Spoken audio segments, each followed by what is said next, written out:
भगवान शिव जो है वो शिव ही हैं, उनके जैसा कोई त्रिभुवन में नहीं है। वासुकी नाग का यज्ञोपवीत पहने हुए है, भयंकर फणधारी विषधर उनका माला है और गंगा जी जटाओं में है। ऐसा परिवार देखा है? देखो, शिव जी का वाहन नंदी और भगवती का वाहन बबर शेर।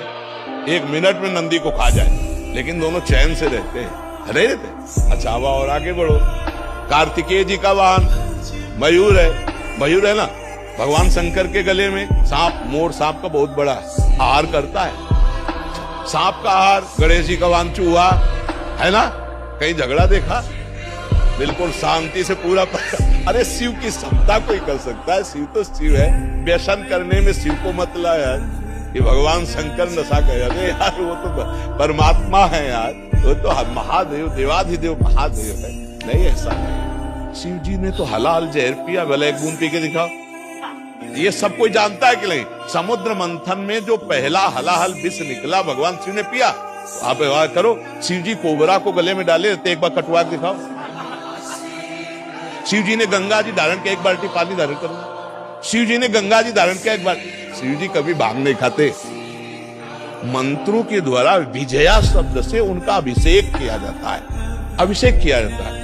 शिव जी के ऊपर जहर का फल चढ़ता है, धतूरा का। शिव जी के ऊपर अकौड़ा का फूल चढ़ता है, चढ़ता है ना। खा लो, जहर है, हलाहल जहर खा के तो दिखाओ। धतूरा का माला चढ़ता है। विश्वनाथ जी का वो पहले बैच में आए थे, वो लाते कभी कभी पूरा धतूर का माला।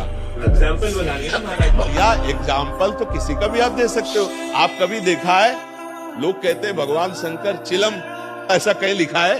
अरे ये सब अपने मन के विलास हैं। वो जगत की रक्षा के लिए हलाहल विष पिया, समझ रहे ना। तो जो हम सोने के समय रट रहे थे, वही जगने के समय चेतना जागृत होते ही निकल पड़ा। राधा राधा राधा। वैसे हर एक आदमी अनुभव कर सकता है। ऐसे ही हमने मूर्छा के समय भी देखा, जब हमारे डायलिसिस के लिए ऑपरेशन हुआ, ये उदर वाला, फिर छाती का यहाँ ऑपरेशन, फिर हाथ का, तो यहाँ वाले में हमें बेहोश किया गया। तो हमें जब बेहोश करने को था तो हमने उनसे कहा था कि आप बेहोश करने के कुछ मिनट पहले हमें सूचित कर दीजिए कि मैं आपको बेहोश कर रहा हूँ। तो उन्होंने बताया कि बाबा अब हम इंजेक्शन लगाने वाले हैं। तो हम, जो हमारा चिंतन था, मानो मृत्यु का समय, हम ऐसे गाढ़ चिंतन किया। तो जो हम पद शुरू किए थे, तो जब हमारी मूर्छा भंग हुई तो अगली लाइन वही चल रही थी। शयन के समय, मूर्छा के समय, तो वही आप मूर्छा जैसा समझ लीजिए इसको। तो जिस समय आप राधा राधा चेतना में बोलकर आपकी चेतना शक्ति, स्मृति शक्ति लुप्त हुई, फिर जब जागृत हुई तो फिर राधा राधा आप बोल रहे हैं कि मुझे ग्लानि होती, तो वो पूरा समय आपका भजन ही माना जाएगा। अगर उस स्थिति में प्राण चले जाते हैं तो आपको भगवत प्राप्ति होगी। क्योंकि मूर्छा के पहले आपने राधा बोला था। मूर्छावस्था में आप असमर्थ हैं, ना सत बोल सकते ना असत, ना सत्क्रिया ना असत क्रिया।